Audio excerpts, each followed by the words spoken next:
Mira, yo lo veo positivo, demuestra que hay institucionalidad en el país al haber sido un voto unánime. Más aún, acá primero nos evita llegar al CIADI con compensaciones con juicios millonarios que teníamos que pagar. A manera de referencia, el corte unilateral del peaje del norte del señor Castañeda nos costó 220 millones de soles. ¿Por qué? Porque el Estado tiene contratos que cumplir. Entonces, el Tribunal Constitucional acá da dos mensajes. El primero, muy positivo para la economía, para una señal externa, que somos un país con instituciones y tenemos seriedad en respetar los contratos. Y el otro punto, sí, que es mucho más delicado, es de que señala claramente que el Congreso está incumpliendo la Constitución. Y la Constitución señala que el Congreso no tiene decisión sobre gasto público. En otras palabras, podrían quedar inhabilitados por hasta 10 años en el próximo periodo. Lo que sucede es que Nicolás se basa en el tema de la corrupción y yo entiendo su indignación porque también he hecho reportajes y sé que eso ha estado podrido y estoy totalmente segura que usted también lo sabe. Pero sin embargo, este proyecto de ley no abarcaba eso, simplemente estaba tratando de contener un cobro que en realidad, como había una inmovilización total, casi nadie iba a pasar por ahí, ¿no? Y además no iban a tener permiso para ir porque no eran un servicio esencial. Yo creo que cuando estemos metidos en el fondo del asunto por corrupción, ahí es donde podemos ir con todo. ¿Qué debería pasar para que nosotros no nos sigan pisoteando y ir y decir, mira lo que nos han hecho? Estos contratos han sido firmados bajo la mesa, nos han robado. Karina, comparto totalmente tu malestar. Yo te diría más aún, he llegado a pensar que el Congreso estaba jugando a favor de la corrupción, porque muchos de esos peajes evidentemente están objetados con indicios de corrupción, pero si cortan unilateralmente el contrato y se va al CIADI, les dan una salida excelente a los corruptos, porque primero ya no va a haber investigación y me van a pagar el CIADI. Entonces, ahora lo que tenemos que hacer es continuar con las investigaciones y respetar los contratos. Dos comentarios. Uno, los gastos incurridos adicionales para compensar en este periodo lo que implica el mantenimiento de las vías con todo ello, yo sugeriría que lo pague el Congreso de sus remuneraciones. Un Congreso que no ha tenido ninguna señal de solidaridad, han cobrado gastos de instalación con el país, proyectos cada vez más descarriados, entonces asuman sus responsabilidades, porque llegaron al absurdo de darnos una respuesta en la cual, bueno, si hay que pagar después, el Estado tendrá que tener buenos abogados, dejando el problema para más adelante, ¿no? Entonces yo acá veo, digamos, todo un ímpetu por proyectos tremendamente populistas, que no tienen un sustento económico, no miden las implicancias de lo que puede suceder. Esta ley de acaparamiento, pongamos, va a generar desabastecimiento, quienes ya sabemos cómo fue el control de precios, ¿no? Una comisión para investigar adicionalmente el número de muertos, y ya lo está haciendo el Ejecutivo, y hay hasta un folclórico encuentro el fin de semana de medicina no convencional. O sea, quieren invadir los campos de la ciencia. Entonces, sí, pero Alejandro, yo no estoy de acuerdo con tu visión, sinceramente, porque yo insisto en que estamos hablando de una realidad que solo existe en la cabeza de algunos, ¿ah? O sea, estamos hablando de un sistema donde el Estado peruano contrata de buena fe, entonces, y no tenemos algunas dificultades, Alejandro. Se han comprado nuestros candidatos a la presidencia. O sea, ¿cómo obtienes una concesión, un contrato con el Estado? Te compras al candidato, pues. Y una vez que es electo, te compras a los funcionarios. ¿Cómo lo hace? Con comisiones ilegales que bordean entre el 8 y el 10% según los especialistas. En el Club de la Construcción ha sido reconocido por los colaboradores eficaces que pagaban el 8%.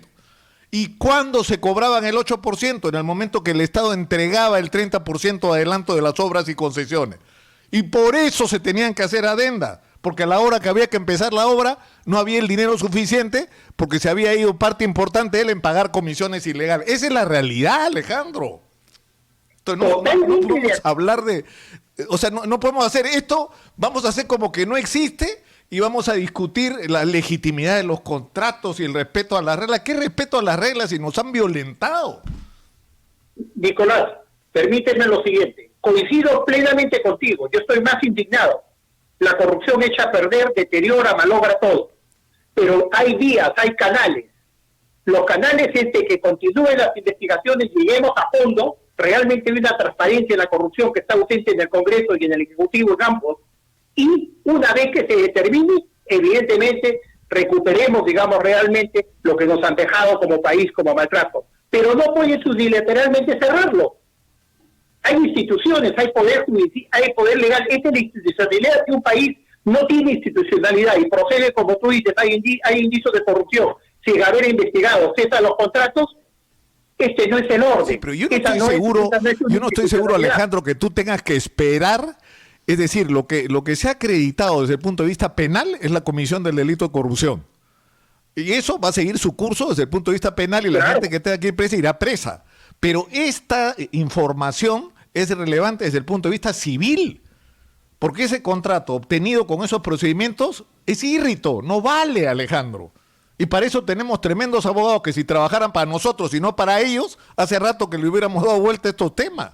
O sea, no puede ser que Rutas de Lima, donde todo el mundo está preso, o sea, Odebrecht haya tenido derecho a vender parte de la concesión. Y OAS, donde su presidente, creo que hasta ahora sigue preso, ha vendido OAS a la francesa Vinci. ¿Cómo es posible?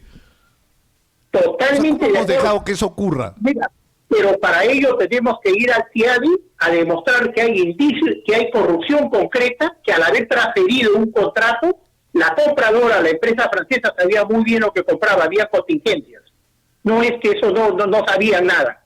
Entonces, eso tenemos que sustentarlo, demostrarlo y realmente proceder, pero no podemos unilateralmente. Yo comparto tu indignación, pero las cosas en un país se hacen con institucionalidad, con poder judicial, ¿ya? Se hace con tribunales, tenemos un acuerdo con el CIADE. No soy abogado, Alejandro, pero yo creo que sí es absolutamente posible que la Municipalidad de Lima declare nulo esos contratos y se vaya al CIADIS. No para discutir si es legal o es ilegal, para ver cuánto nos van a pagar. ¿Cuánto nos va a pagar Odebrecht? ¿Cuánto nos va a pagar OAS o Vinci? Porque se ha decidido comprarse un contrato basado en la corrupción para tener que asumir las consecuencias. Y si empiezas a revisar, Alejandro, una por una las concesiones, todos sabemos cómo funcionan las cosas, pues. O sea, ¿qué obra pública importante? Mira todos los escándalos en los hospitales. En todos los casos de hospitales hay corrupción, en todos. Igual ocurre con las concesiones que se otorgan. Además, Gino Michelini me acaba de escribir, fíjate tú, diciéndome que incluso hay problemas en el falseamiento de la información y las producciones financieras. Para poder entregarle las concesiones por 30 y 40 años, han falseado información. Es decir, es mentira que necesitaban 30, 40 años para recuperar su inversión. En 2, 3 años ya estaban vendiéndolo a $2.000 millones. Rápidamente, así es. Nicolás, totalmente de acuerdo con la indignación, pero las cosas no se hacen estáticamente. Te pongo al tanto. Castañeda, por haber cortado unilateralmente el contrato, donde para mí es evidente en Rutas de Lima que hay corrupción, ¿sabes qué ha significado? Que el CIADI nos haga pagar 220 millones de dólares. Entonces las cosas tienen que ser con una estrategia, con una inteligencia. Más aún, yo veo lo siguiente: la corrupción en fuerzas policiales. Se van los generales y se van con su pensión.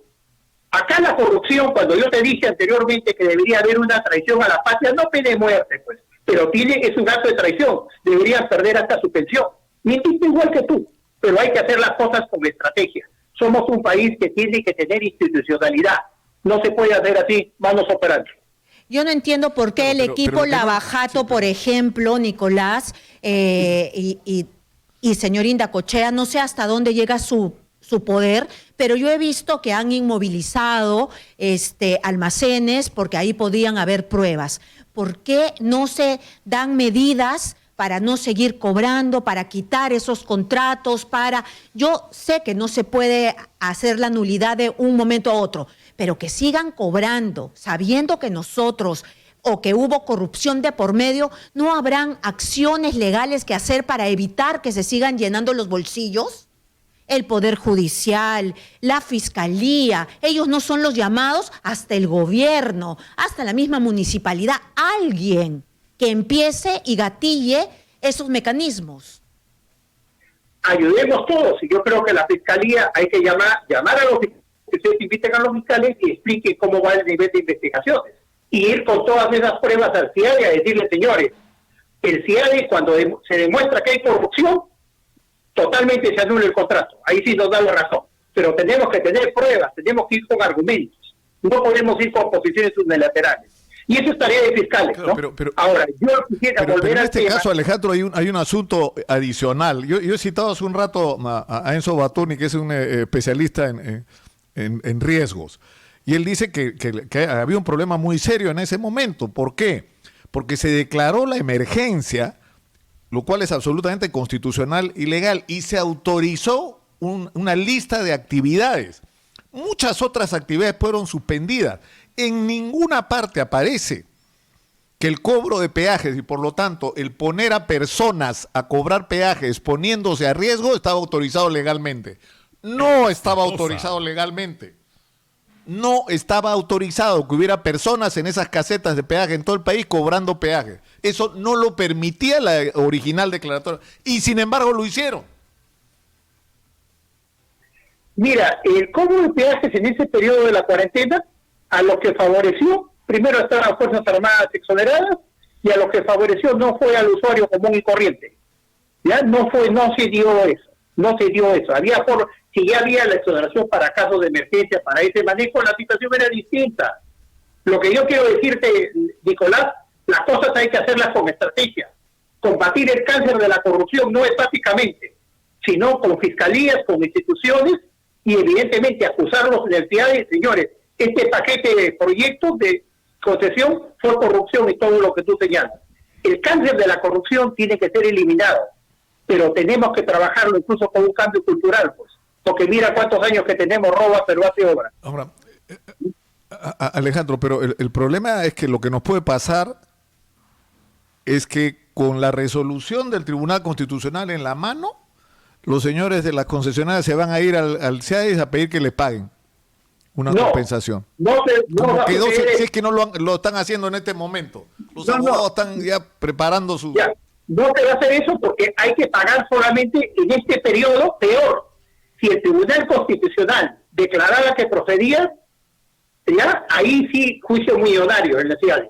Ahora hay que pagar solamente en ese periodo lo que se dejó de peaje, mantenimiento, limpieza.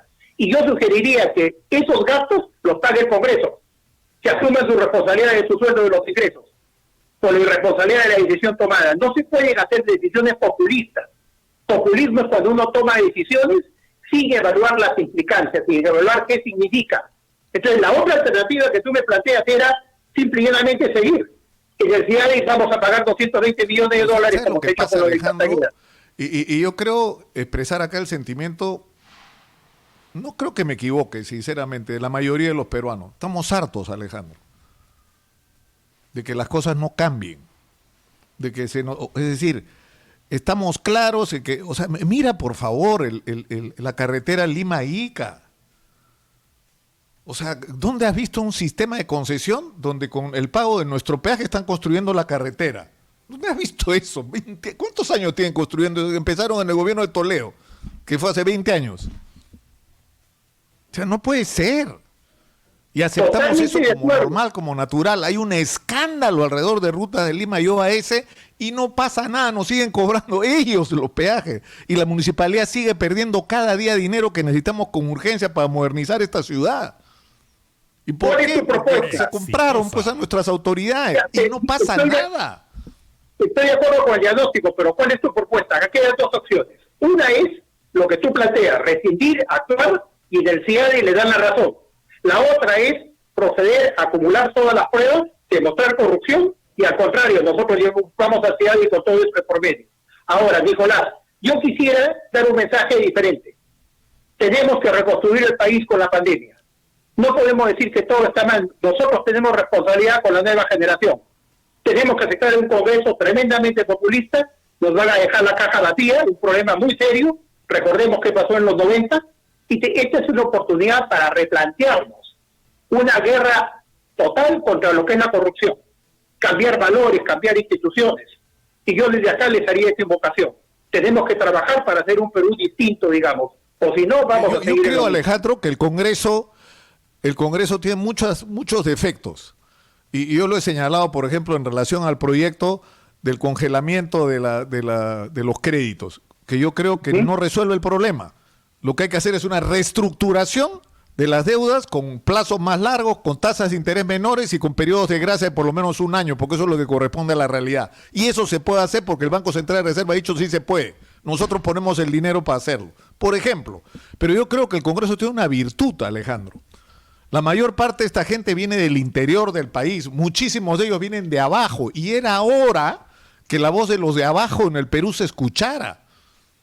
Y esa voz a veces puede distorsionarse, puede, digamos, la manera de formular las cosas puede no ser la adecuada, pero lo trascendente es que finalmente estamos discutiendo las cosas que son importantes para los peruanos. Es decir, estamos discutiendo el abandono de los jubilados, la crisis de la salud pública, el sistema absolutamente perverso de los créditos en el Perú. O sea, ¿cómo es posible que los bancos hayan multiplicado por 3 sus utilidades en los últimos años? Que el Banco de Crédito gane 10.200.000 soles al año a costa de nuestra chamba, con tasas de interés criminales que no se cobran en ningún país. O sea, y era hora de que esas cosas se discutan, como se está discutiendo ahorita lo de las tarifas eléctricas. ¿Cómo es posible que en un país como el Perú, o sea, las empresas mineras, los grandes centros comerciales paguen la mitad por la energía que la señora que tiene una bodeguita en El Salvador? ¿Dónde has visto que eso ocurra? Bueno, por fin se están discutiendo esas cosas. Pues. Vamos por partes, Nicolás. Vamos con todos los casos que tú me has citado. Dialoguemos uno por uno. ¿Ya? ¿Por qué? Porque comparto contigo el malestar. Pongamos Sistema Nacional de Pensiones. Ningún gobierno, ningún Congreso hizo nada y tenemos un problema. El infierno está lleno de gente de buena intención. ¿Por qué? Porque lo que están haciendo es generar un problema mayor con ellos. Ahora, que me señales que como son representantes populares, eso es lo positivo, tú te das cuenta que alguien diga, no, yo voté, pero no sé ni por quién voté. ¿Tú estás avalando eso? Porque son a nivel popular. No ha sido así, pues. Yo creo que hay un error. Yo creo que lo que ha faltado en este país es... Yo te propongo una cosa, Alejandro. No vamos a poder seguir porque tenemos una agenda, cargada hoy día, pero creo dejemos esto como el primer round. Que esto sea el final del primer round. Ya, listo, y sigamos pero esta conversación. Antes que se vaya, yo quiero hacerle una sola pregunta. Quiero saber si no lo estamos oyendo. No lo estamos oyendo. Quiero saber si es que las concesionarias, aparte de cobrar este lapso de tiempo que no han podido generar recursos, nos van a cobrar el costo de los abogados, porque también han puesto sus abogados ahí. Puede ser un paquete. Claro. Perdóname, más aún, yo les haría la invocación, debería pagarlo el Congreso con su responsabilidad, por más que, como dice Nicolás, son de provincia, clamor popular, sentir, pero el infierno a veces genera un problema mayor, como lo están haciendo en la ONP.